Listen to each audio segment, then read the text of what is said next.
Harish, the best academy. Good evening everyone. Welcome to the Harish Academy. This is Pratap. Today we will discuss May 14th, 2026 current affairs in detail. ఇవాళ మన first topic ప్రపంచ yogasana championship 2026. ప్రపంచ yogasana championship 2026. తొలి ప్రపంచ yogasana championship 2026కు భారత్ ఆతిథ్యం ఇవ్వనుంది. India is going to host first world yogasana championship 2026. First world yogasana championship 2026ని ఇండియా కండక్ట్ చేయబోతా ఉంది, ఇండియా నిర్వహించబోతా ఉంది. మనం ఎగ్జామ్ పాయింట్ ఆఫ్లో తెలుసుకోవాల్సింది మనం చాలాసార్లు డిస్కస్ చేసుకున్నామండి. ఇలాంటి సమ్మిట్స్, ఇలాంటి సదస్సులు కావచ్చు, ఇలాంటి కాన్ఫరెన్సెస్ ఏవైనా వార్తల్లో ఉన్నప్పుడు మనము 1 by 1 డీటెయిల్గా తెలుసుకోవాలి. ఈ సమ్మిట్ ఎప్పుడు జరుగుతుంది, ఇటువంటి సమ్మిట్స్ ఎప్పుడు జరుగుతాయి, ఎక్కడ జరగబోతా ఉంది, ఎవరు నిర్వహిస్తున్నారు, ఎవరు నిర్వహించబోతా ఉన్నారు, ఎవరు ఆర్గనైజ్ చేయబోతా ఉన్నారు, దీని యొక్క ఆబ్జెక్టివ్ ఏంటి, ముఖ్య ఉద్దేశం ఏంటి, ఎన్ని కంట్రీస్ పార్టిసిపేట్ చేస్తూ ఉన్నాయి, అటువంటి బేసిక్ డీటెయిల్స్ తెలుసుకోవాలండి. సో ఇక తొలిసారిగా వరల్డ్ యోగాసన ఛాంపియన్షిప్కి ఇండియా ఆతిథ్యం ఇవ్వబోతా ఉంది. మరి ఇక్కడ ఫస్ట్ మనం యోగా గురించి తెలుసుకుంటే, యోగా అనేది మనకి అందరికీ సుపరిచితమే. యోగాసనాలు, యోగా వ్యాయామము చాలా హెల్త్కి చాలా ఇంపార్టెంట్, హెల్త్కి చాలా మంచిదని చెప్పవచ్చు. ఈ యోగాకు సంబంధించి మనం ప్రపంచవ్యాప్తంగా యోగాని పాపులర్ చేయాలి అని చెప్పేసి ఎవ్రీ ఇయర్ ఇంటర్నేషనల్ యోగా డేని కూడా సెలబ్రేట్ చేసుకుంటాం. అంతర్జాతీయ యోగా దినోత్సవాన్ని ఎప్పుడు సెలబ్రేట్ చేసుకుంటాం మనము? International yoga day every year June 21. మరి ఫస్ట్ ఇంటర్నేషనల్ యోగా డే ఎప్పుడు సెలబ్రేట్ చేసుకున్నాం? 2015లో. యునైటెడ్ నేషన్స్ 2014లో డిక్లేర్ చేసింది ఎవ్రీ ఇయర్ ఈ యొక్క ఇంటర్నేషనల్ యోగా డేని మనం సెలబ్రేట్ చేసుకుందామని చెప్పేసి. సో ఫస్ట్ అంతర్జాతీయ యోగా దినోత్సవం 2015లో జరిగిందన్న విషయం గుర్తుపెట్టుకోండి. మరి ఎవరి చొరవ వల్ల దీన్ని మనం నిర్వహించుకుంటా ఉన్నాం? ఇండియా యొక్క ఇనిషియేటివ్, ఇండియా లీడ్ తీసుకోవడం వల్లనే అంతర్జాతీయ యోగా దినోత్సవం అనేది మనకి అందుబాటులోకి వచ్చింది. సో మరి యోగాని ఆల్రెడీ ఇండియా ఒక స్పోర్ట్గా డిక్లేర్ చేసింది. అంటే యోగాని బాగా పాపులర్ చేయాలి అంటే యోగా అనేది కేవలం ఆసనాలు, వ్యాయామం టైపే కాదు, యోగా అనేది ఒక స్పోర్ట్, ఒక క్రీడ హోదా ఇవ్వాలి అని చెప్పేసి ఒక స్పోర్ట్ కేటగిరీలో కూడా యోగాని చేర్చడం జరిగింది. ఇక ఆల్రెడీ యునెస్కోకి సంబంధించిన ఇంటాంజిబుల్ కల్చరల్ హెరిటేజ్లో యోగా భాగం అని చెప్పేసి కూడా మనం తెలుసుకున్నాం. యునెస్కోకి సంబంధించిన ఇంటాంజిబుల్ కల్చరల్ హెరిటేజ్ మనం డిస్కస్ చేసుకున్నాం కదా. ఇంటాంజిబుల్ కల్చరల్ హెరిటేజ్ అంటే ఏంటండి? స్పృశించలేని సాంస్కృతిక సంపద. ఫర్ ఎగ్జాంపుల్ రామాయణం ఉంది, రామాయణాన్ని జస్ట్ విని ఆస్వాదించగలరు కానీ రామాయణాన్ని టచ్ చేయలేరు. అలానే యోగాని మనం టచ్ చేయలేం, కేవలం ప్రదర్శించవచ్చు. మ్యూజిక్ ఉంది, మ్యూజిక్ని విని ఆస్వాదించగలం, దాన్నే ఇంటాంజిబుల్ అంటారు. స్పృశించలేము, దాన్ని టచ్ చేయలేము, but we can feel it. So మరి యునెస్కో ఇంటాంజిబుల్ కల్చరల్ హెరిటేజ్లో కూడా యోగా అనేది పార్ట్ అని చెప్పేసి కూడా మనం తెలుసుకున్నాం, రైట్? సో ఇది యోగాకు సంబంధించి బ్యాక్గ్రౌండ్. మరి ఇక ఈ ఫస్ట్ వరల్డ్ యోగాసన ఛాంపియన్షిప్ 2026ని ఎక్కడ నిర్వహించబోతా ఉన్నారు అంటే అహ్మదాబాద్, గుజరాత్లోని అహ్మదాబాద్లో ఉన్న ట్రాన్స్తదియా అనే ప్రాంతంలో, రైట్? అహ్మదాబాద్ అని గుర్తుపెట్టుకోండి. మరి ఎప్పుడు అంటే జూన్ 4 నుంచి జూన్ 8 వరకు, జూన్ 4 నుంచి జూన్ 8, 2026 అంటే నెక్స్ట్ మంత్. మరి దీన్ని ఎవరు నిర్వహిస్తూ ఉన్నారు, ఎవరు నిర్వహించబోతా ఉన్నారు అంటే మంత్రిత్వ శాఖ ఉంటుంది, ఒక మంత్రిత్వ శాఖ నిర్వహిస్తుంది. Ministry of youth affairs and sports, యువజన వ్యవహారాలు మరియు క్రీడల మంత్రిత్వ శాఖ ఆధ్వర్యంలో వరల్డ్ యోగాసన సంస్థతో కలిసి నిర్వహించబోతా ఉన్నారు. Ministry of youth affairs and sports మరియు వరల్డ్ యోగాసన కలిసి జాయింట్గా కండక్ట్ చేయబోతా ఉన్నారు. మరి ఈ యొక్క యోగాసన ఛాంపియన్షిప్ని నిర్వహించే నోడల్ బాడీ ఏది అంటే, నోడల్ బాడీ అంటే ఒక అథారిటీ, అధికారికంగా నిర్వహించాలి అంటే ఒక నోడల్ బాడీ ఉంటుంది కదా. ఆ నోడల్ బాడీ వచ్చేసి యోగాసన భారత్, రైట్? గుర్తుపెట్టుకోండి, నోడల్ బాడీ అంటే ఆ నిర్వహించే ఒక అథారిటీ. మరి దీని ముఖ్య ఉద్దేశం ఏంటి?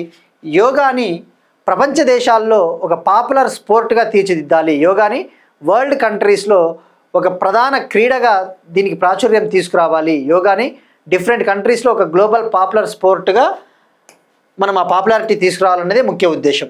సో మరి ఎన్ని దేశాలు పాల్గొంటా ఉన్నాయంటే 40కి పైగా కంట్రీస్ పాల్గొంటా ఉన్నాయి, 40కి పైగా దేశాలు పాల్గొనబోతా ఉన్నాయన్న విషయం గుర్తుపెట్టుకోండి. సో ఇదే అండి మనకి సమ్మిట్కి సంబంధించిన information. Next one, union cabinet decisions. కొన్ని ముఖ్యమైన యూనియన్ క్యాబినెట్ నిర్ణయాలు. 2026-27 సీజన్కు ఖరీఫ్ పంటలకు కనీస మద్దతు ధర పెంపునకు కేబినెట్ ఆమోదం. 2026-27 సీజన్కి సంబంధించి ఖరీఫ్ పంటలకు మినిమం సపోర్ట్ ప్రైస్ పెంపునకు కేబినెట్ ఆమోదం తెలిపింది. యూనియన్ క్యాబినెట్ 2026-27 ఖరీఫ్ సీజన్కి సంబంధించి ఖరీఫ్ పంటలకు మినిమం సపోర్ట్ ప్రైస్ని ఇంక్రీజ్ చెయ్యాలి, పెంచాలి అని చెప్పేసి అప్రూవల్ ఇచ్చింది, ఆమోదం తెలిపింది. మరి ఇక్కడ మనం తెలుసుకోవాల్సింది కొద్దిగా ఖరీఫ్ క్రాప్స్ అంటే ఏంటివి. ఖరీఫ్ సీజన్ మనకి జూన్లో మొదలవుతుంది కదా, జూన్ నుంచి సెప్టెంబర్ ఆ టైంలో ఉండే ఖరీఫ్ సీజన్. ఈ ఖరీఫ్ క్రాప్స్ ఏముంటాయి, ఖరీఫ్ కాలంలో పండించే పంటలు, ఉదాహరణకు ప్యాడీ, వరి, గ్రౌండ్ నట్, రాగి, జోవార్ అంటే జొన్నలు, బాజ్రా, సజ్జలు, మెయిజ్ మొక్కజొన్న, తుర్దాల్ అంటే ఏంటి కందిపప్పు, ఉరద్ దాల్ అంటే మినప్పప్పు, మూంగ్ దాల్ అంటే పెసరపప్పు, ఇటువంటివి మనము ఖరీఫ్ క్రాప్స్గా పిలుస్తాం, ఖరీఫ్ పంటలు. ఇక అలానే రబీ క్రాప్స్ ఉంటాయి. రబీ క్రాప్స్ అంటే వీట్ గోధుమలు, బార్లీ, మస్టర్డ్ అటువంటివి మనకి రబీ పంటల కిందకు వస్తాయి. సో ఖరీఫ్ క్రాప్స్కి సంబంధించి ఇప్పుడు మినిమం సపోర్ట్ ప్రైస్ పెంచాలి అని చెప్పేసి క్యాబినెట్ ఆమోదం తెలిపింది. ఏ సీజన్కి? 26-27 ఖరీఫ్ సీజన్కి. మరి ఇక్కడ మనం ఫస్ట్ ఫోకస్ చేయాల్సింది ఎంఎస్పి అంటే ఏంటో తెలుసుకోవాలా. మనం రీసెంట్గానే తెలుసుకున్నామండి. ఎప్పుడు తెలుసుకున్నాం? షుగర్ కేన్కి సంబంధించి cabinet fair and remunerative price ఎఫ్ఆర్పిని పెంచిందని చెప్పేసి తెలుసుకున్నాం, అప్పుడు డిస్కస్ చేసుకున్నాం. ఎంఎస్పి అంటే మినిమం సపోర్ట్ ప్రైస్. ఏంటి అసలు ఇది? ఈ కనీస మద్దతు ధర ఏంటి అంటే ఈ ధరతో రైతుల నుంచి ప్రభుత్వము పంటను కొంటుంది. The price at which the government procures food grains from the farmers. The price at which the government procures the food grains from the farmers, అదే కనీస మద్దతు ధర. ఎవ్రీ ఇయర్ అనౌన్స్ చేస్తుంది యూనియన్ క్యాబినెట్, ఎవ్రీ ఇయర్, ప్రతి సంవత్సరం, right. మరి ఇక్కడ focus చేయాల్సింది ఈ ఎంఎస్పి ధరను ఎవరు నిర్ణయిస్తారు? Who will decide MSP? మనం డిస్కస్ చేసుకున్నాం. Cabinet committee on economic affairs, prime minister చైర్మన్గా ఉండే cabinet committee on economic affairs decide చేస్తుంది. ప్రధానమంత్రి నరేంద్ర మోడీ గారి ఆధ్వర్యంలోని cabinet committee on economic affairs decide చేస్తుంది, నిర్ణయిస్తుంది. మరి సలహాలు ఎవరు ఇస్తారు అంటే ఈ పంటకు ఇంత ఎంఎస్పి ఉండాలని ఎవరు రికమెండ్ చేస్తారు, ఎవరు సలహాలు ఇస్తారు అంటే ఒక కమిషన్ ఉంటుంది. Commission for agricultural costs and prices. Commission for agricultural costs and prices. Commission for agricultural costs and prices.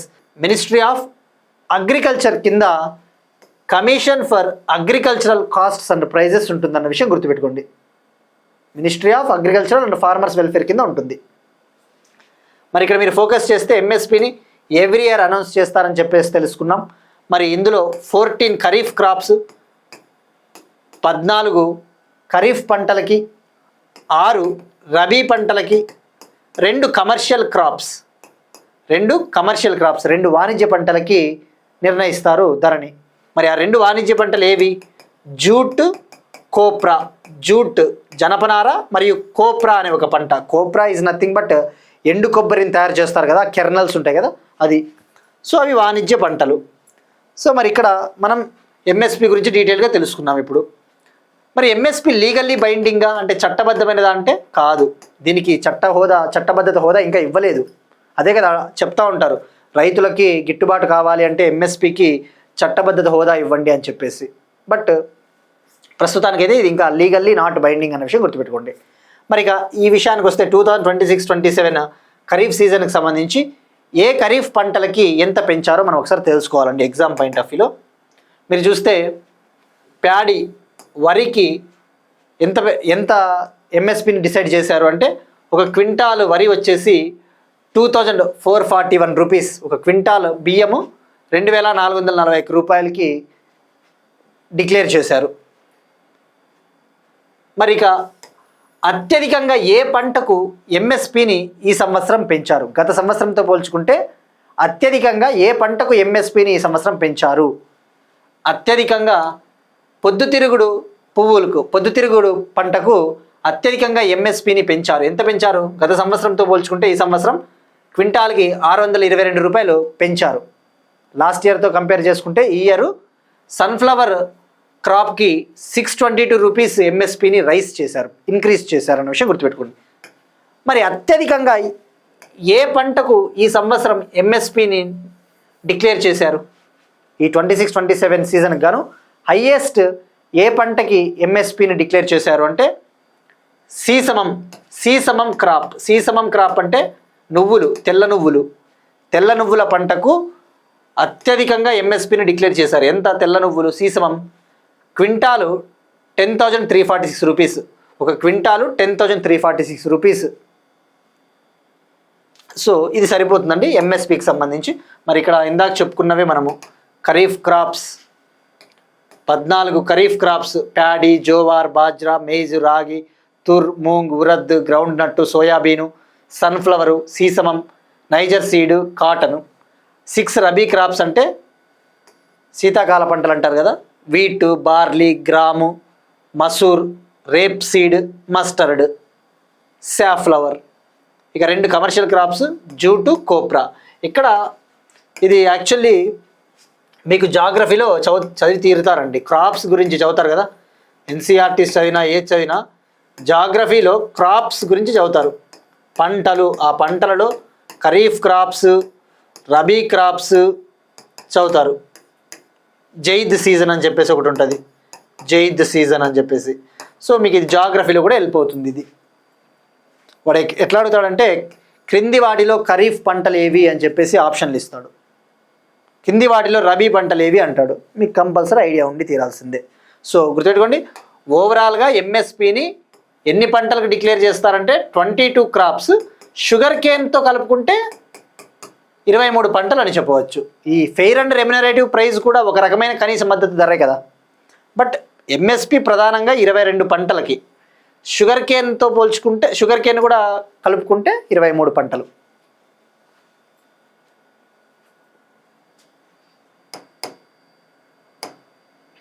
Next one again union cabinet decisions అండి.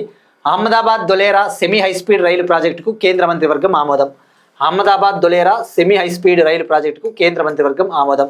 గుజరాత్లోని అహ్మదాబాద్ నుంచి దొలేరా మధ్య ఒక semi high speed double line railway ప్రాజెక్టుకు యూనియన్ క్యాబినెట్ అప్రూవల్ ఇచ్చింది, ఆమోదం తెలిపింది. మరి ఎక్కడ ఈ రైలు ప్రాజెక్ట్ని నిర్మించబోతున్నారు, డెవలప్ చేయబోతున్నారంటే అహ్మదాబాద్లోని సర్కేజ్ ప్రాంతం నుంచి, అహ్మదాబాద్లోని సర్కేజ్ నుంచి దొలేరా వరకు ఒక semi high speed double line railway ప్రాజెక్ట్ని బిల్డ్ చేయబోతున్నారు, డెవలప్ చేయబోతున్నారు, నిర్మించబోతూ ఉన్నారు. మరి దీనికి ఉన్న ప్రాముఖ్యత ఏంటి?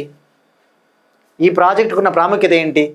స్వదేశీ సాంకేతిక పరిజ్ఞానాన్ని ఉపయోగించి అభివృద్ధి చేయనున్న భారతదేశపు మొట్టమొదటి సెమీ హై స్పీడ్ ట్రైన్ అని చెప్పవచ్చు. స్వదేశీ సాంకేతిక పరిజ్ఞానాన్ని ఉపయోగించి అభివృద్ధి చేయనున్న భారతదేశపు మొట్టమొదటి semi high speed rail project అంటే ఏంటి? First semi high speed rail project to be developed using indigenous technology. మన ఇండిజినస్ టెక్నాలజీ, మన స్వదేశీ టెక్నాలజీని ఉపయోగించి డెవలప్ చేయబోతా ఉన్న ఫస్ట్ హై స్పీడ్ ట్రైన్ ఏది అంటే బిట్వీన్ అహ్మదాబాద్ నుంచి దొలేరా. మరి ఈ ట్రైన్స్ని ఏమని పిలుస్తారు? విధంగా చెప్పాలంటే సెమీ హై స్పీడ్ ట్రైన్స్ అంటేనే మనకు గుర్తొచ్చేది వందే భారత్ రైళ్ళు, వందే భారత్ ట్రైన్స్. వందే భారత్ ట్రైన్స్ని ఎక్కడ డెవలప్ చేస్తారు? ఇంటిగ్రల్ కోచ్ ఫ్యాక్టరీ, చెన్నైలోని ఇంటిగ్రల్ కోచ్ ఫ్యాక్టరీ వద్ద. అయితే already Vande Bharat ట్రైన్స్ని integral coach factory వద్ద డెవలప్ చేస్తున్నారు, కానీ తొలిసారిగా ఇండిజినస్ టెక్నాలజీ, మన దేశంలోనే అభివృద్ధి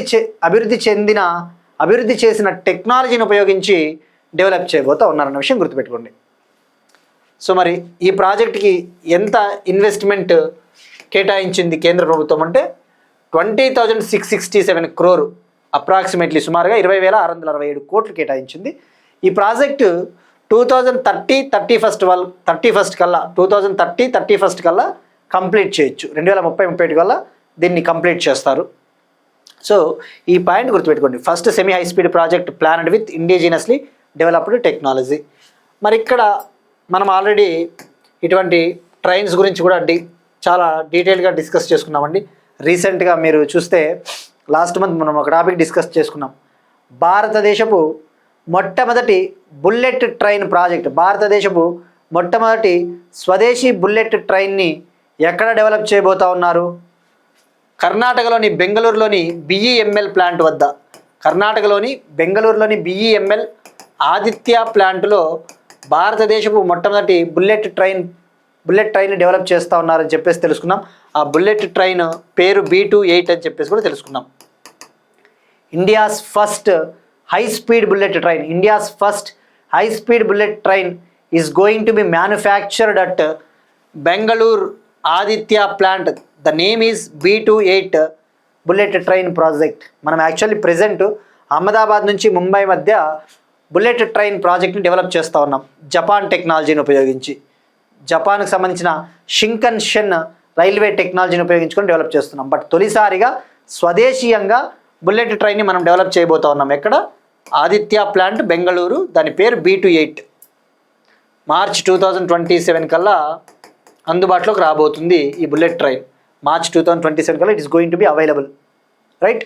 సో ఇక్కడ మీరు ఫోకస్ చేయాల్సింది సెమీ హై స్పీడ్ అంటేనే గుర్తు రావాల్సినది వందే భారత్ ట్రైన్స్. వీటినే T18 ట్రైన్స్ అంటారని కూడా చెప్పుకున్నాం. T18 ట్రైన్ అంటే Vande Bharat trains.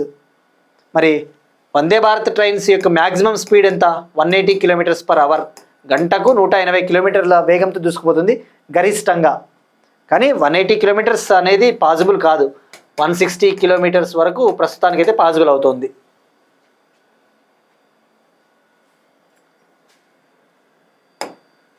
Next one, coal gasification ప్రోత్సాహక పథకానికి క్యాబినెట్ ఆమోదం. Again union cabinet decisions. Coal gasification ప్రోత్సాహక పథకానికి క్యాబినెట్ ఆమోదం. యూనియన్ క్యాబినెట్ సర్ఫేస్ కోల్ లేదా లిగ్నైట్ గ్యాసిఫికేషన్ ప్రాజెక్ట్కి ఆమోదం తెలిపింది. యూనియన్ క్యాబినెట్ కోల్ గ్యాసిఫికేషన్ను ప్రోత్సహించే పథకానికి ఆమోదం తెలిపింది. యూనియన్ క్యాబినెట్ కోల్ గ్యాసిఫికేషన్ని ప్రమోషన్ అంటే ప్రమోట్ చేసే స్కీమ్కి అప్రూవల్ ఇచ్చింది. మరి ఆ స్కీమ్ పేరేంటి? Scheme for promotion of surface coal lignite gasification projects. Scheme for promotion of surface coal lignite gasification projects. మరి ఇక్కడ ఫస్ట్ మనం కోల్ గ్యాసిఫికేషన్ అంటే ఏంటో తెలుసుకోవాలండి. కోల్ గ్యాసిఫికేషన్, ఇప్పుడు కోల్ గ్యాసిఫికేషన్ అంటే ఏంటి? తెలుగులో చెప్పాలంటే బొగ్గు వాయువీకరణ. మరి కోల్ గ్యాసిఫికేషన్ ప్రాజెక్ట్లో భాగంగా ఏం చేస్తారు? ఈ ప్రాసెస్లో భాగంగా కోల్ని సిన్ గ్యాస్గా కన్వర్ట్ చేస్తారు. బొగ్గు ఏదైతే ఉందో ఆ బొగ్గుని సిన్ గ్యాస్, దీన్నే సింథటిక్ గ్యాస్ అంటారు, ఈ సిన్ గ్యాస్గా కన్వర్ట్ చేస్తారు. ఎలా కన్వర్ట్ చేస్తారు? హై టెంపరేచరు హై ప్రెజర్ వద్ద ఆక్సిజన్ని స్టీమ్ని ఉపయోగించి పరిమిత స్థాయిలో ఆక్సిజన్ని స్టీమ్ని ఉపయోగించి సిన్ గ్యాస్ లేదా సింథటిక్ గ్యాస్ని ఉత్పత్తి చేస్తారు. ఆక్సిజన్ని స్టీమ్ని లిమిటెడ్గా యూస్ చేసి కోల్ని సిన్ గ్యాస్గా కన్వర్ట్ చేస్తారు. మరి ఈ సిన్ గ్యాస్ని ఎందుకు ఉపయోగిస్తారు? సిన్ గ్యాస్ను ఉపయోగించి తద్వారా ఫర్దర్గా మనము యూరియాని ఉత్పత్తి చేయవచ్చు, యూరియాని ప్రొడ్యూస్ చేయవచ్చు, అమ్మోనియాని ఉత్పత్తి చేయవచ్చు. అలానే హైడ్రోజన్ ఇంధనాన్ని కూడా ఉత్పత్తి చేయవచ్చు, హైడ్రోజన్ ఎనర్జీని కూడా ప్రొడ్యూస్ చేయవచ్చు, ఈవెన్ ఎలక్ట్రిసిటీని కూడా ప్రొడ్యూస్ చేయవచ్చు ఈ సిన్ గ్యాస్ను ఉపయోగించి. అంటే ఏంటి? మన ఎనర్జీ అవసరాలను తీర్చేదే సిన్ గ్యాస్, మన యొక్క ఎనర్జీ నీడ్స్ని ఫుల్ఫిల్ చేసేదే సిన్ గ్యాస్. మరి ఇప్పుడు ఎందుకు మనకి కోల్ గ్యాసిఫికేషన్ స్కీమ్ అనేది ఇంపార్టెంట్? మనం చూస్తూ ఉన్నాం, మనము అత్యధికంగా క్రూడ్ ఆయిల్, చమురుని కావచ్చు, ఎల్ఎన్జి గ్యాస్ని కావచ్చు, లిక్విఫైడ్ న్యాచురల్ గ్యాస్ని, అమ్మోనియాని, యూరియాని ఎక్కువగా ఇంపోర్ట్ చేసుకుంటా ఉన్నాం, దిగుమతి చేసుకుంటా ఉన్నాం. దీనివల్ల మనకే ఆర్థికంగా భారం పడతా ఉంది, ఫైనాన్షియల్గా బర్డెన్ పడతా ఉంది. సో మనకంటూ ఎనర్జీ సెక్యూరిటీ ఉండాలి, ఇంధన భద్రత ఉండాలి అని చెప్పేసి ఈ కోల్ గ్యాసిఫికేషన్ ప్రాజెక్ట్స్కి కేంద్ర ప్రభుత్వం ఆమోదం తెలిపింది. సో గుర్తుపెట్టుకోండి, జనరల్గా అయితే కోల్ని మండిస్తారు, బర్న్ చేసినప్పుడు మనకి ఆ యొక్క యాష్, హీట్ అనేది రిలీజ్ అవుతుంది. ఈ కోల్ గ్యాసిఫికేషన్ ప్రాజెక్ట్లో భాగంగా కోల్ని ఎక్కువగా మండించరు, దీన్ని బర్న్ చేయరు. ఆక్సిజన్ని, స్టీమ్ని పరిమిత స్థాయిలో ఉపయోగించి సింథటిక్ గ్యాస్ని ఉత్పత్తి చేస్తారన్న విషయం గుర్తుపెట్టుకోండి. మరి ఇక్కడ మీరు ఫోకస్ చేస్తే ఈ యొక్క కోల్ లిగ్నైట్ గ్యాసిఫికేషన్ ప్రాజెక్ట్స్కి కేంద్ర ప్రభుత్వం ఆమోదం తెలిపింది. మరి వీటికి ఎంత ఫైనాన్షియల్ అవుట్లేని కేటాయించబోతున్నారు, ఎంత డబ్బుల్ని కేటాయించబోతున్నారు అంటే 37,500 crore, 37,500 కోట్లు. మరి టార్గెట్ ఏం పెట్టుకున్నారంటే 2030 కల్లా 100 మిలియన్ టన్నుల కోల్ని గ్యాసిఫికేషన్ చేయాలి. 2030 కల్లా 100 మిలియన్ టన్నుల కోల్ని గ్యాసిఫికేషన్ చెయ్యాలి, వాయువీకరణ చెందించాలి. మరి ఇందులో భాగంగా ఆర్థిక సహాయం ఏమైనా అందిస్తారా? ఇందులో భాగంగా ఈ కోల్ గ్యాసిఫికేషన్ ప్రాజెక్ట్స్లలో భాగంగా దేశవ్యాప్తంగా గ్యాసిఫికేషన్ ప్లాంట్లను ఏర్పాటు చేస్తారు, కోల్ గ్యాసిఫికేషన్ ప్లాంట్లను ఏర్పాటు చేస్తారు. మరి ఆ యొక్క కోల్ గ్యాసిఫికేషన్ ప్లాంట్లను ఏర్పాటు చేసినందుకు గాను ఆ ప్లాంట్ యొక్క ఖర్చులో 20% ఆర్థిక సహాయకంగా అందిస్తారు, ఆర్థిక ప్రోత్సాహకంగా అందిస్తారు. ఆ యొక్క ప్లాంట్ని ఏర్పాటు చేయాలంటే ఖర్చు అవుతుంది కదా, కాస్ట్. ఆ యొక్క ప్లాంట్ మెషినరీ కాస్ట్లో 20%ని ఫైనాన్షియల్ ఇన్సెంటివ్ రూపంలో అందిస్తారు. ఇన్సెంటివ్ అంటే సహాయము, ఆర్థిక సహాయము. మరి ఇందులో భాగంగా భారతదేశంలో బొగ్గు నిల్వలున్న ప్రాంతాలలో ఇటువంటి కోల్ గ్యాసిఫికేషన్ ప్రాజెక్టుల ద్వారా సుమారుగా 50,000 మందికి ఉపాధి లభించబోతూ ఉంది. కోల్ ఉన్న రీజియన్స్లలో, కోల్ ఉన్న స్టేట్స్ ఏవైతే ఉంటాయో, కోల్ బేరింగ్ రీజియన్స్ ఏవైతే ఉంటాయో, ఈ కోల్ నిల్వలున్న ప్రాంతాలలో 25 ప్రాజెక్టుల ద్వారా, 25 ప్రాజెక్ట్స్ ద్వారా 50,000 మెంబర్స్కి ఎంప్లాయ్మెంట్ అనేది లభిస్తుందన్న విషయం గుర్తుపెట్టుకోండి. సో కోల్ గ్యాసిఫికేషన్ అంటే సిన్ గ్యాస్గా కన్వర్ట్ చేస్తారన్న విషయం గుర్తుపెట్టుకోండి. ఈ సిన్ గ్యాస్ని ఫర్దర్గా యూరియా, అమ్మోనియా, హైడ్రోజన్ ఎనర్జీ, ఎలక్ట్రిసిటీని ఉత్పత్తి చేయడానికి ఉపయోగిస్తారు.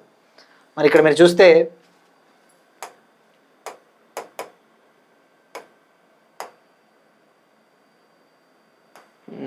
అంతేనండి, మెయిన్గా ఇది గుర్తుపెట్టుకోండి, సిన్ గ్యాస్.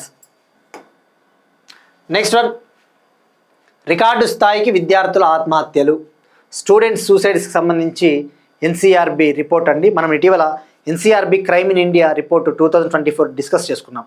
మరి అందులో భాగంగా మనము సూసైడ్స్ గురించి అన్నీ తెలుసుకున్నాం. కానీ ఇంకొద్దిగా స్టూడెంట్ సూసైడ్స్కి సంబంధించి ఇవాళ న్యూస్ పేపర్లు ఇవ్వడం జరిగింది కాబట్టి తెలుసుకోవాలి.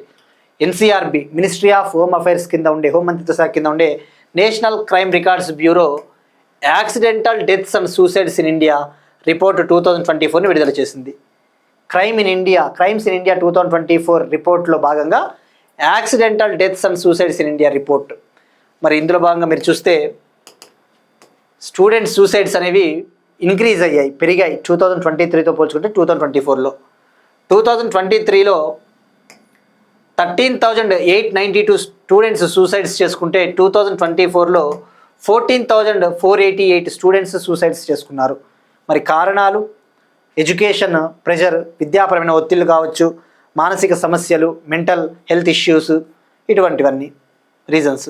మరి హయ్యెస్ట్ స్టూడెంట్ సూసైడ్స్ ఏ స్టేట్ అంటే మహారాష్ట్ర. మొత్తం స్టూడెంట్స్ సూసైడ్లలో 13.2% మహారాష్ట్ర. సెకండ్ ప్లేస్లో Uttar Pradesh 10.9%, third place Madhya Pradesh 10%, fourth place Tamil Nadu 8.9%. ఇక 2015 నుంచి 2024 మధ్యలో, 2015 నుంచి 2024 మధ్యలో ఓవరాల్గా 1.15 lakh స్టూడెంట్స్ సూసైడ్స్ చేసుకున్నారు. లాస్ట్ 10 ఇయర్స్లో విద్యార్థుల ఆత్మహత్యలు 62.2% పెరిగాయి. లాస్ట్ 10 ఇయర్స్లో స్టూడెంట్ సూసైడ్స్ 62.2% ఇంక్రీజ్ అయ్యాయి. మరి ఇప్పటి వరకు ఇదే అత్యధికం. ఈ ఎన్సీఆర్బి రిపోర్ట్ ప్రకారము హయ్యెస్ట్ స్టూడెంట్ సూసైడ్స్ ఏ ఇయర్లో నమోదయ్యాయంటే 2024. నెక్స్ట్ వన్, పుదుచ్చేరి ముఖ్యమంత్రిగా ఎన్ రంగస్వామి ప్రమాణ స్వీకారం. మనం డిస్కస్ చేసుకున్నాం కదండి. పుదుచ్చేరి యూనియన్ టెరిటరీ అయిన పుదుచ్చేరి జనరల్ ఎలక్షన్స్ జరిగాయి. ఆ పుదుచ్చేరిలో NDA alliance, national democratic alliance government form చేసిందని చెప్పేసి పుదుచ్చేరికి చీఫ్ మినిస్టర్గా ఎన్ రంగస్వామి 5th టైం, 5వసారి ప్రమాణ స్వీకారం చేశారు. మరి ఈ సెరమనీ ఎక్కడ జరిగింది? లోక్ నివాస్ అంటే ఏంటి? లెఫ్టినెంట్ గవర్నర్ యొక్క అఫీషియల్ రెసిడెన్స్. ఈ యొక్క లెఫ్టినెంట్ గవర్నర్ ఉండే అధికారిక నివాసాన్నే లోక్ నివాస్గా పిలుస్తారు. మరి పుదుచ్చేరికి లెఫ్టినెంట్ గవర్నర్గా ఎవరున్నారు? కె కైలాసనాథన్. ఈయన చేత ప్రమాణ స్వీకారం చేయించారు. మరి ఇక్కడ మనం ఒకసారి తెలుసుకోవాల్సింది ఆ పుదుచ్చేరి అసెంబ్లీ ఎలక్షన్స్కి సంబంధించి ఇంకొకసారి ఆ రూలింగ్ పార్టీలో ఏం పార్టీలు ఉన్నాయో తెలుసుకోవాలి. పుదుచ్చేరిలో అసెంబ్లీ సీట్స్ 30 ఉన్నాయి. అందులో NDA alliance, national democratic alliance 18 seats గెలుపొందింది, 18 సీట్లు. మరి ఆ ఎన్డీఏలో ఉన్న పార్టీస్ ఏవో తెలుసుకుందాం మనం. ఒకటి AINRC party, all India NR Congress party 12 seats గెలుపొందింది. ఇది ఎన్డీఏలో మెంబరు. మరి ఏఐఎన్ఆర్సీ పార్టీ ఫౌండర్ ఎవరు అంటే ఎన్ రంగస్వామి గారే. ఒకప్పుడు కాంగ్రెస్లో ఉండేవారు. ఆ కాంగ్రెస్ నుంచి బయటకు వచ్చి ఏఐఎన్ఆర్సీ అనే పార్టీని పెట్టుకున్నారు. ఇక బీజేపీ, భారతీయ జనతా పార్టీకి 4 సీట్స్ వచ్చాయి, 16. మరో 2 మిత్రపక్షాలు ఉన్నాయి ఎన్డీఏలో. అవి ఒకటి ఎల్జేకే పార్టీ, లచ్చియ జననాయక కచ్చి అనే ఒక పార్టీ 1 సీటు గెలుపొందింది. మరొకటి AIADMK, all India Anna Dravida Munnetra Kazhagam party 1 seat గెలుపొందింది. So 18 seats. ఇక డిఎంకేకి, ద్రావిడ మున్నేత్ర కజగం పార్టీకి 5 సీట్స్ వచ్చాయి. టీవీకే పార్టీకి, Tamilaga Vettri Kazhagam Tamil Nadu chief minister Vijay party, Tamilaga Vettri Kazhagam పార్టీకి 2 సీట్స్ వచ్చాయి. సో ఇది అండి పుదుచ్చేరి ముఖ్యమంత్రిగా ఎన్ రంగస్వామి గారు ప్రమాణ స్వీకారం. నెక్స్ట్ వన్, దేశవ్యాప్తంగా కోర్టుల ఆధునీకరణ కోసం ఉన్నత స్థాయి కమిటీని ఏర్పాటు చేసిన సుప్రీంకోర్టు. దేశవ్యాప్తంగా కోర్టుల ఆధునీకరణ కోసం ఉన్నత స్థాయి కమిటీని ఏర్పాటు చేసిన సుప్రీంకోర్టు ఇండియాలో ఉన్న కోర్ట్స్ అన్నింటినీ కూడా మోడర్నైజ్ చేయాలి, కోర్టులలో మౌలిక వసతులను అభివృద్ధి చేయాలని చెప్పేసి ఒక హై లెవెల్ కమిటీని ఏర్పాటు చేసింది. ఇండియాలో ఉన్న అన్ని కోర్టులలో ఇన్ఫ్రాస్ట్రక్చర్ని డెవలప్ చేయాలి, వాటిని మోడర్నైజ్ చేయాలని చెప్పేసి ఒక హై లెవెల్ కమిటీని ఏర్పాటు చేసింది. దీన్ని ఎవరు అనౌన్స్ చేశారు, ఎవరు ఏర్పాటు చేశారంటే chief justice of India Surya Kant గారు ఏర్పాటు చేశారు. Judicial infrastructure advisory committee. మరి మనం తెలుసుకోవాల్సింది ఈ కమిటీలో ఎవరు మెంబర్స్గా ఉంటారు, ఈ కమిటీకి ఎవరు చైర్మన్గా వ్యవహరిస్తారు. ఈ కమిటీకి చైర్మన్ సుప్రీంకోర్టు జడ్జ్ అయిన జస్టిస్ అరవింద్ కుమార్ గారు. ఈ కమిటీకి chairman supreme court judge justice Arvind Kumar గారు నేతృత్వం వహిస్తారు. మరి ఈ కమిటీలో ఉన్న అదర్ మెంబర్స్ ఎవరో కూడా తెలుసుకోవాలి. మిగతా సభ్యులు ఒకరు వచ్చేసి Kolkata high court judge justice Debangshu Basak, Kolkata high court judge justice Debangshu Basak. మరొకరు వచ్చేసి పంజాబు హర్యానా హైకోర్టుల జడ్జి అయిన జస్టిస్ అశ్విని కుమార్ మిశ్రా, పంజాబ్ మరియు హర్యానా హైకోర్టు జడ్జి అయిన జస్టిస్ అశ్విని కుమార్ మిశ్రా. మరొకరు Bombay high court judge justice Somasekhar Sundaresan, Bombay high court judge justice Somasekhar Sundaresan. వీళ్ళు 3 మెంబర్సే. ఇంకా వీళ్ళతో పాటు సెంట్రల్ పబ్లిక్ వర్క్స్ డిపార్ట్మెంట్ యొక్క డైరెక్టర్ జనరల్ మరియు సుప్రీంకోర్టు యొక్క సెక్రటరీ జనరల్ ఈ యొక్క హై లెవెల్ కమిటీలో మెంబర్స్ అన్న విషయం గుర్తుపెట్టుకోండి. మరి వీళ్ళు ఏం చేస్తారు అంటే ఇండియాలో కోర్టుల ఆధునీకరణ కోసం ఎంత ఖర్చు అవుతుందో ఆ ఖర్చుని లెక్కించి, అంటే ఇంత అవ్వచ్చు అని చెప్పేసి ఒక అంచనా వేసి ఆ రిపోర్ట్ని సబ్మిట్ చేస్తారు. ఆ రిపోర్ట్ని ఎప్పటికల్లా సబ్మిట్ చేస్తారు అంటే 31 ఆగస్ట్ 2026 కల్లా సబ్మిట్ చేస్తారు. ఎవరికి సబ్మిట్ చేస్తారు అంటే ప్రధానమంత్రి ఆర్థిక సలహా మండలిలో సభ్యుడైన సంజీవ్ సన్యాల్ గారికి ఈ రిపోర్ట్ని సబ్మిట్ చేస్తారు. ప్రధానమంత్రి ఆర్థిక సలహా మండలిలో సభ్యుడైన సంజీవ్ సన్యాల్ గారికి ఈ రిపోర్ట్ సబ్మిట్ చేస్తారు. ప్రైమ్ మినిస్టర్స్ ఎకనామిక్ అడ్వైజరీ కౌన్సిల్లో మెంబర్ అయిన సంజీవ్ సన్యాల్ గారికి రిపోర్ట్ని సబ్మిట్ చేయడం జరుగుతుంది. మరి కోర్టుల ఆధునికీకరణ కోసం సుమారుగా 40,000 నుంచి 50,000 కోట్లు అవసరమవుతుంది. ఇండియాలో కోర్ట్స్ని మోడర్నైజ్ చేయడం కోసం 40,000 to 50,000 crore అవసరమవుతుంది. ఆ ఫండ్స్ని గవర్నమెంట్ నుంచి రాబట్టడమే ఈ కమిటీ యొక్క లక్ష్యం. Next one, CBI director Praveen సూద్కు మరో ఏడాది పదవీకాల పొడిగింపు. పాలిటిక్స్ సంబంధించి సెంట్రల్ బ్యూరో ఆఫ్ ఇన్వెస్టిగేషన్ డైరెక్టర్గా ఉన్న ప్రస్తుతం ప్రవీణ్ సూద్ గారు ఉన్నారు. సెంట్రల్ బోర్డ్ ఆఫ్ ఇన్వెస్టిగేషన్కి డైరెక్టర్గా ఉన్న ప్రవీణ్ సూద్ గారికి మరో ఏడాది పదవీ కాలాన్ని పొడిగించారు. గవర్నమెంట్ ఆఫ్ ఇండియా, కేంద్ర ప్రభుత్వం సిబిఐ డైరెక్టర్ ప్రవీణ్ సూద్ గారికి 1 year పాటు టర్మ్ని ఎక్స్టెండ్ చేసింది. 1 year పాటు టర్మ్ని ఎక్స్టెండ్ చేసింది. యాక్చువల్లీ ఈయన May 24, 2026 ఈ నెల రిటైర్ అవ్వాల్సింది. May 24th 2026కి రిటైర్ అవ్వాల్సింది, కానీ ఇంకొక 1 year పాటు పొడిగించారు. మరి ఇక్కడ మనం ఎగ్జామ్ పాయింట్ ఆఫ్ వ్యూ తెలుసుకోవాల్సింది, ఈయన 1986 బ్యాచ్కి చెందిన ఐపీఎస్ ఆఫీసర్. మరి ఇక్కడ సిబిఐ అంటే సెంట్రల్ బ్యూరో ఆఫ్ ఇన్వెస్టిగేషన్. ఇది భారతదేశపు ప్రీమియర్ పోలీస్ ఇన్వెస్టిగేషన్ ఏజెన్సీ అని చెప్పవచ్చు.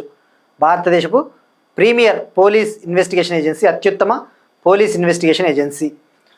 మరి సిబిఐ ఎప్పుడు ఏర్పాటైంది? 1963లో ఏర్పాటైంది. ఏ కమిటీ రికమెండేషన్స్ ఆధారంగా ఏర్పాటైంది మనం డిస్కస్ చేసుకున్నామండి. సంతానం కమిటీ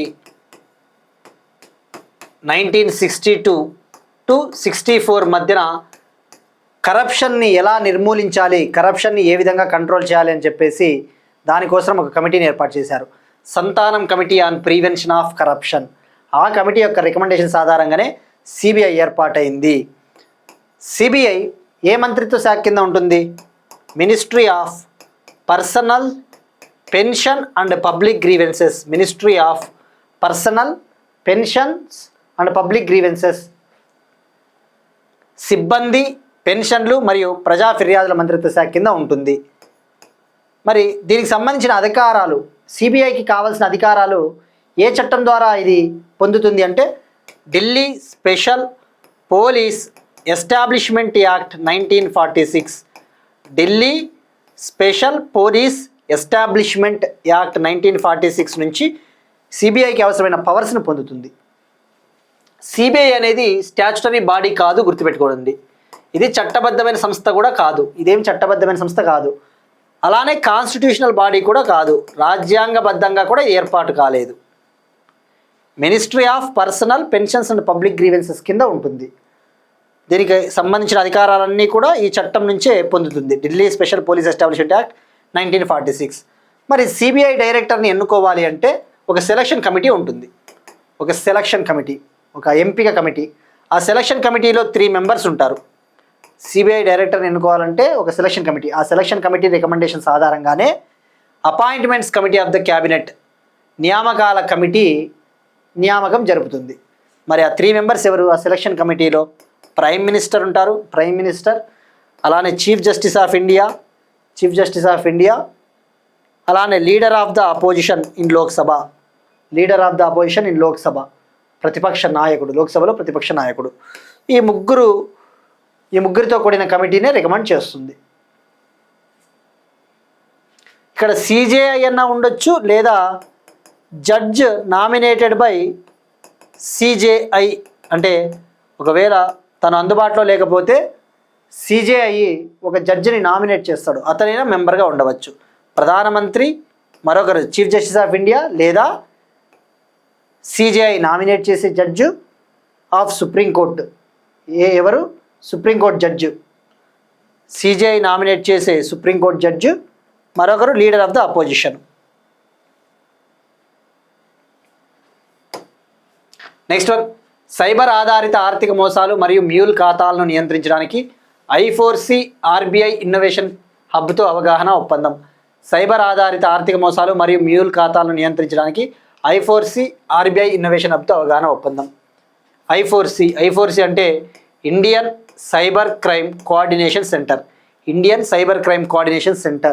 ఈ I4C సంస్థ రిజర్వ్ బ్యాంక్ ఆఫ్ ఇండియాకు చెందిన రిజర్వ్ బ్యాంక్ ఇన్నోవేషన్ హబ్తో ఒక అగ్రిమెంట్ కుదుర్చుకునింది. ఈ అగ్రిమెంట్ ముఖ్య ఉద్దేశం ఈ యొక్క ఎకనామిక్ సెక్టార్లో, ఫైనాన్షియల్ సెక్టార్లో సైబర్ క్రైమ్స్ని కంట్రోల్ చేయాలి, అలానే మ్యూల్ అకౌంట్స్ని కంట్రోల్ చేయాలి అన్న ఉద్దేశంతో ఈ ఒప్పందం కుదిరింది.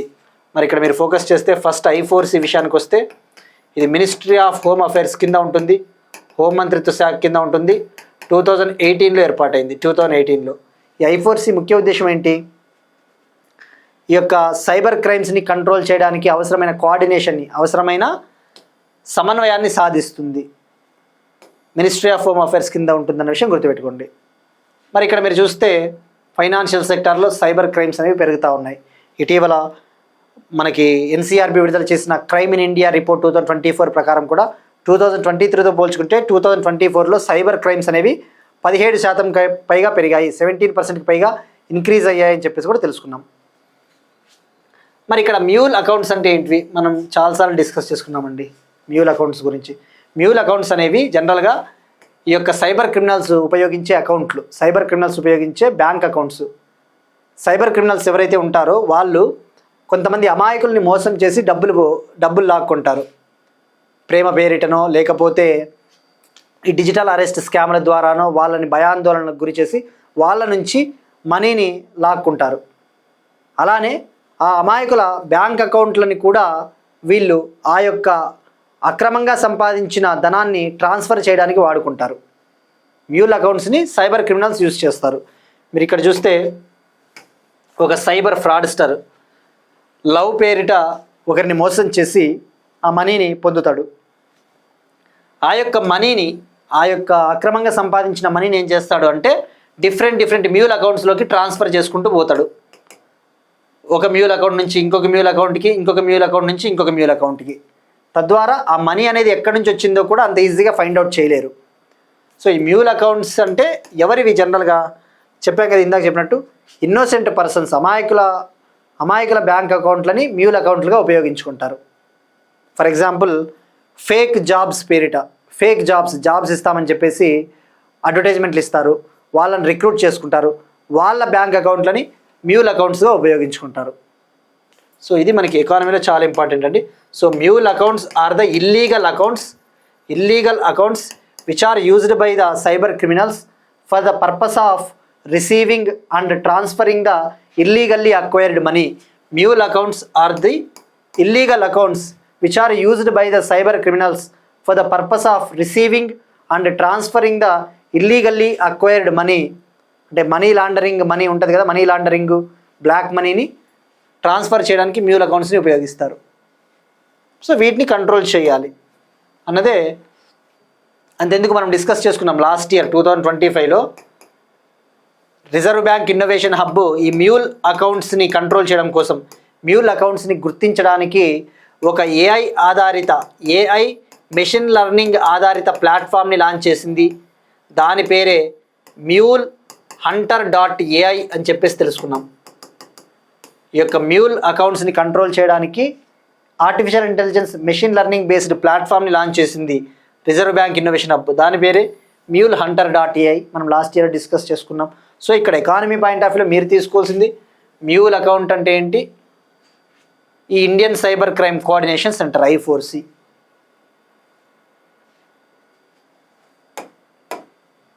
నెక్స్ట్ వన్ ఎకానమీకి సంబంధించి ఇంకో ఇంపార్టెంట్ టాపిక్. 2025-26లో 1.98 lakh crore నికర లాభాన్ని నమోదు చేసిన ప్రభుత్వ రంగ బ్యాంకులు. 2025-26లో 1.98 lakh crore నెట్ ప్రాఫిట్ని రికార్డ్ చేసిన పబ్లిక్ సెక్టర్ బ్యాంక్స్. 2025-26లో 1.98 lakh crore నెట్ ప్రాఫిట్ని రిజిస్టర్ చేశాయి పబ్లిక్ సెక్టర్ బ్యాంక్స్. ఇది ఆల్ టైమ్ హై నికర లాభాన్ని నమోదు చేసిన ప్రభుత్వ రంగ బ్యాంకులు. మరి ఇక్కడ దీన్ని బట్టి అర్థం చేసుకోవచ్చు ఇండియాలో పబ్లిక్ సెక్టర్ బ్యాంక్స్, ప్రభుత్వ రంగ బ్యాంకులు చాలా అద్భుతంగా పనిచేస్తూ ఉన్నాయని చెప్పేసి.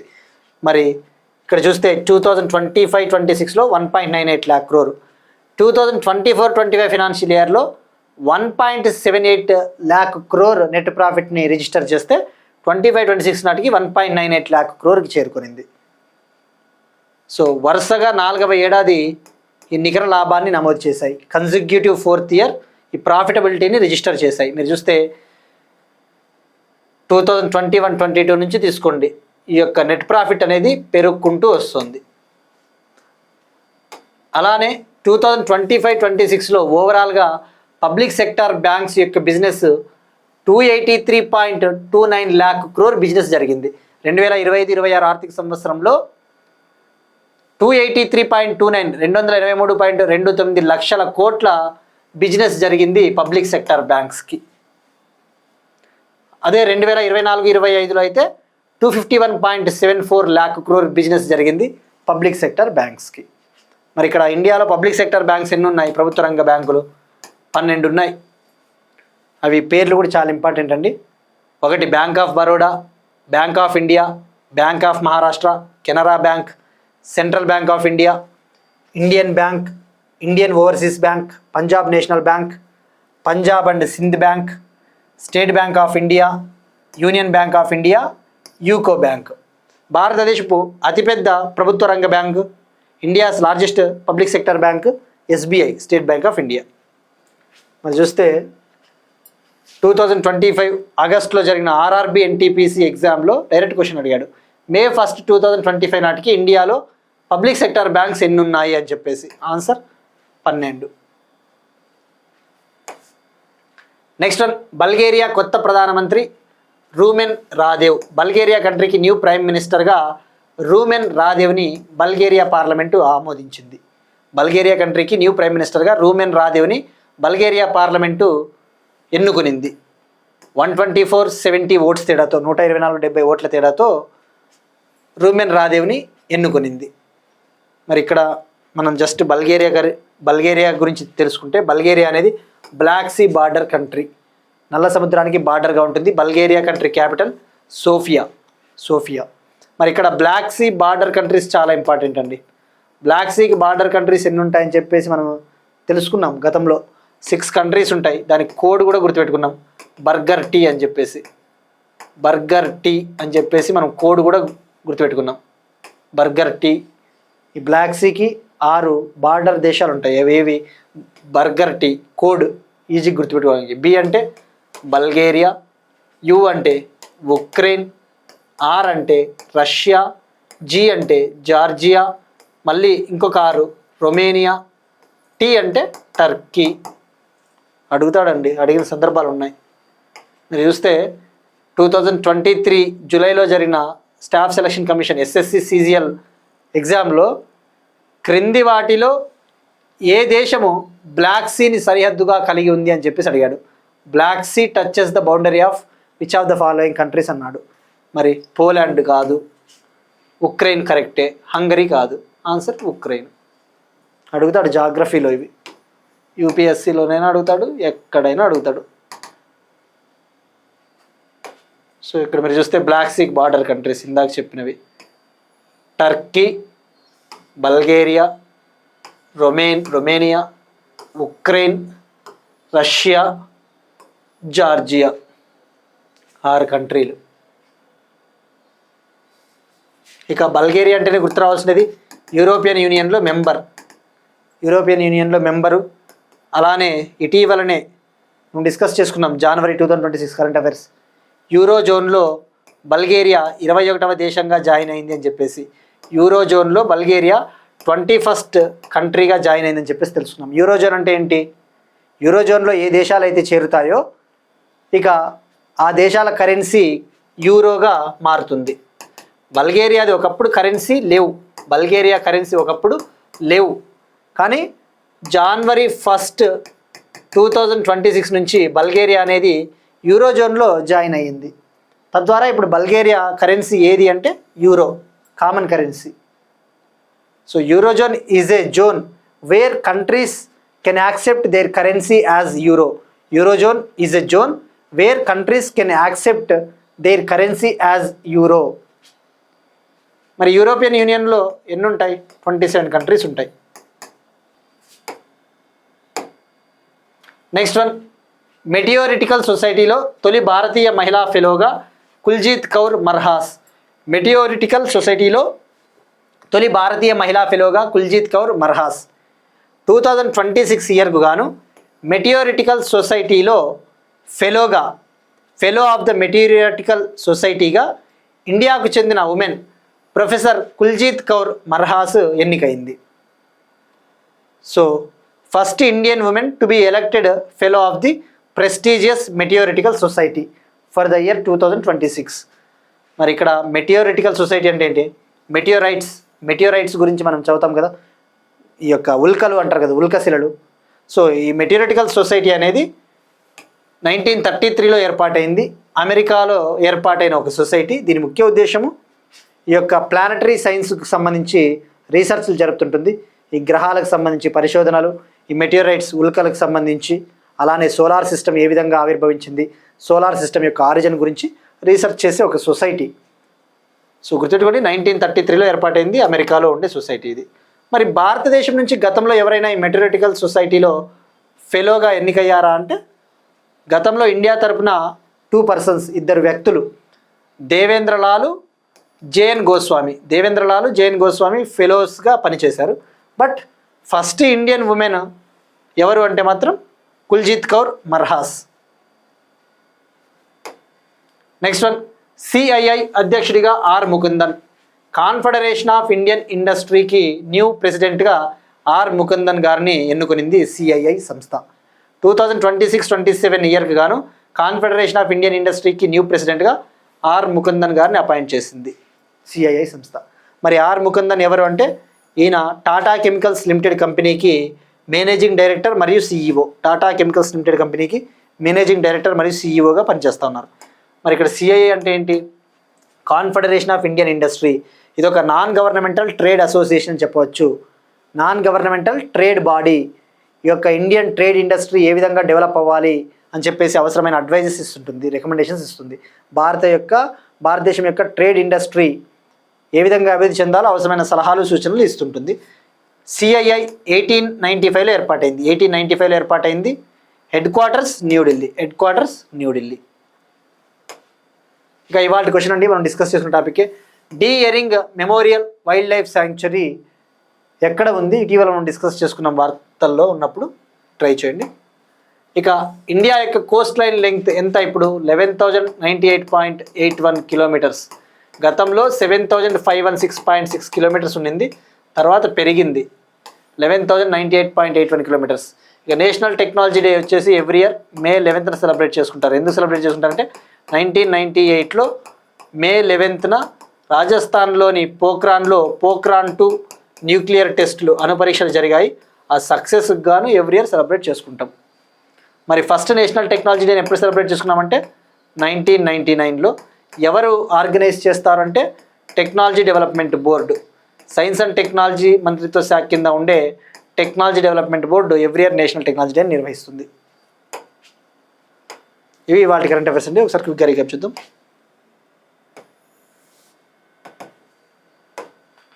తొలి ప్రపంచ యోగాసన ఛాంపియన్షిప్ 2026కు భారత్ ఆతిథ్యం.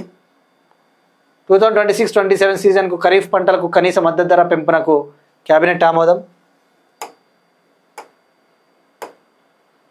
అహ్మదాబాద్ ధులేరా సెమీ హైస్పీడ్ రైలు ప్రాజెక్టుకు కేంద్ర మంత్రివర్గం ఆమోదం. కోల్ గ్యాసిఫికేషన్ ప్రోత్సాహక పథకానికి కేబినెట్ ఆమోదం. రికార్డు స్థాయిలో విద్యార్థుల ఆత్మహత్యలు. పుదుచ్చేరి ముఖ్యమంత్రిగా ఎన్ రంగస్వామి ప్రమాణ స్వీకారం. దేశవ్యాప్తంగా కోర్టుల ఆధునీకరణ కోసం ఉన్నత స్థాయి కమిటీని ఏర్పాటు చేసిన సుప్రీంకోర్టు. సిబిఐ డైరెక్టర్ ప్రవీణ్ సూద్కు మరో ఏడాది పదవీకాలం పొడిగింపు. ఆర్బీఐ ఇన్నోవేషన్ హబ్తో I4C ఒప్పందం.